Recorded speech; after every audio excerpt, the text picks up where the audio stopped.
ਫਿਰ ਸਾਹਿਬ ਨੇ ਕਿਹਾ ਕਿ ਯਾਰ ਇਹਨੂੰ ਕਹੋ ਜਾਏ ਇੱਧਰੋਂ, ਠੀਕ ਹੈ। ਤੇ ਉਹਨੇ ਕਿਹਾ ਮੇਰੇ ਨੇੜੇ ਨਾ ਆਉਣਾ, ਮੈਂ ਮਾਰਾਂਗਾ ਤੁਹਾਨੂੰ, ਠੀਕ ਹੈ। ਮੈਂ ਕਿਹਾ ਯਾਰ ਇਹਨੇ ਕੀ ਕਹਿਣਾ, ਮੈਂ ਹੋਇਆ ਨੇੜੇ ਤੇ ਉਹਨੇ ਚਪੇੜ ਕੱਢ ਮਾਰੀ ਮੈਨੂੰ, ਠੀਕ ਹੈ। ਤੁਹਾਨੂੰ ਪਤਾ ਕਿ ਤੁਸੀਂ ਗੁਨਾਹ ਕਬੀਰਾ ਕੀਤਾ ਹੈ? ਕਿਸ ਤਰ੍ਹਾਂ? ਤੁਸੀਂ ਘਰ ਤਬਾਹ ਕੀਤਾ ਹੈ। ਕਿ ਅਸੀਂ ਕਿਵੇਂ ਕੀਤਾ?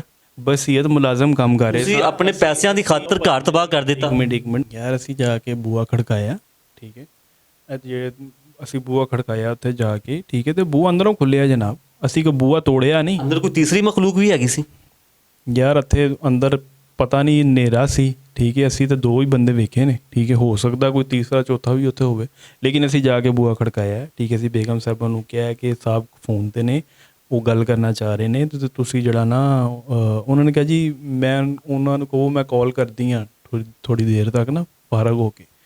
ਤੇ ਉਹ ਸਾਹਿਬ ਨੇ ਕਿਹਾ ਨਹੀਂ ਹੁਣੇ ਹੀ ਗੱਲ ਕਰਨੀ ਹੈ। ਉਹ ਫਿਰ ਅਸੀਂ ਉਹਨਾਂ ਨੇ ਕਿਹਾ ਕਿ ਜੀ ਮਤਲਬ ਬੂਆ ਖੋਲ੍ਹੋ। ਉਹਨਾਂ ਨੇ ਬੂਆ ਖੋਲ੍ਹਿਆ ਤੇ ਉਹਨਾਂ ਨੇ ਕਿਹਾ ਠਹਿਰੋ। ਫਿਰ ਉਹਨਾਂ ਨੇ ਕੋਈ ਥੋੜ੍ਹੀ ਦੇਰ ਬਾਅਦ ਕਿਹਾ ਕਿ ਆ ਜਾਓ ਅੰਦਰ। ਫਿਰ ਅਸੀਂ ਜਦੋਂ ਅੰਦਰ ਗਏ ਹਾਂ, ਫਿਰ ਉਹ 5 ਮਿੰਟ ਤੇ ਸਾਹਿਬ ਹੀ ਬੋਲਦੇ ਰਹੇ ਨੇ, ਬੇਗਮ ਸਾਹਿਬਾਂ ਨੇ ਤਾਂ ਗੱਲ ਹੀ ਨਹੀਂ ਹੋਈ, ਬੇਗਮ ਸਾਹਿਬਾਂ ਨੇ ਤਾਂ ਕੋਈ ਜਵਾਬ ਹੀ ਨਹੀਂ ਦਿੱਤਾ। ਉਹ ਫਿਰ ਅਸੀਂ ਜਦੋਂ ਸਾਹਿਬ ਨੇ ਕਿਹਾ ਕਿ ਕੌਣ ਹੈਗਾ, ਠੀਕ ਹੈ, ਉਹ ਬੰਦੇ ਦੀ ਵੀ ਗੱਲ ਹੋਈ ਹੈ ਸਾਹਿਬ ਨਾਲ। ਫਿਰ ਸਾਹਿਬ ਨੇ ਉਹਨੂੰ ਕਿਹਾ ਕਿ ਯਾਰ ਤੂੰ ਜਾ ਇੱਧਰੋਂ। ਉਹਨੇ ਕਿਹਾ ਕਿ ਮੈਂ ਨਹੀਂ ਜਾਣਾ, ਮੈਂ ਜਦੋਂ ਤੱਕ ਮੇਰਾ ਕੰਮ ਨਹੀਂ ਹੋ ਜਾਂਦਾ।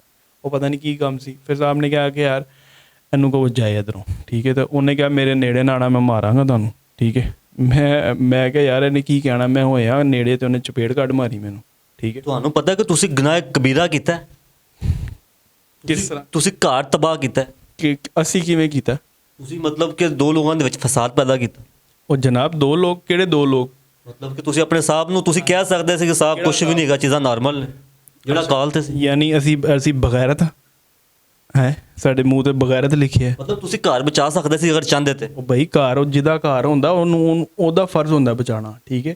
ਬਾਹਰ ਦੇ ਬੰਦੇ ਦਾ ਫਰਜ਼ ਨਹੀਂ ਹੁੰਦਾ। ਬਾਹਰ ਦੇ ਬੰਦੇ ਦੇਖੋ, ਮੈਂ ਤੁਹਾਨੂੰ ਅਸੀਂ ਉੱਥੇ ਬਸੀਅਤ ਮੁਲਾਜ਼ਮ ਕੰਮ ਕਰ ਰਹੇ ਸੀ। ਤੁਸੀਂ ਆਪਣੇ ਪੈਸਿਆਂ ਦੀ ਖਾਤਰ, ਤੁਸੀਂ ਆਪਣੀ ਨੌਕਰੀ ਦੀ ਖਾਤਰ ਘਰ ਤਬਾਹ ਕਰ ਦਿੱਤਾ। ਇੱਕ ਮਿੰਟ ਅਸੀਂ ਉੱਧਰ ਬਸੀਅਤ ਮੁਲਾਜ਼ਮ ਕੰਮ ਕਰ ਰਹੇ ਸਾਂ। ਅਸੀਂ ਉੱਧਰ ਐਡਵਾਈਜ਼ਰ ਨਹੀਂ ਸੀ ਲੱਗੇ ਹੋਏ, ਠੀਕ ਹੈ। ਹੁਣ ਤੁਸੀਂ ਪਤਾ ਨਹੀਂ ਤੁਹਾਨੂੰ ਹੈ ਨਾ, ਇਹ ਸਵਾਲ ਜਿਹੜੇ ਨੇ ਨਾ ਤੁਹਾਨੂੰ ਸਾਡੇ ਸਾਹਿਬ ਨਾਲ ਕਰਨੇ ਚਾਹੀਦੇ ਨੇ ਜਾ ਕੇ, ਠੀਕ ਹੈ। ਬਈ ਉਸ ਟਾਈਮ ਤੁਸੀਂ ਉੱਥੇ ਸੀ ਨਾ ਕਾਲ ਦੇ।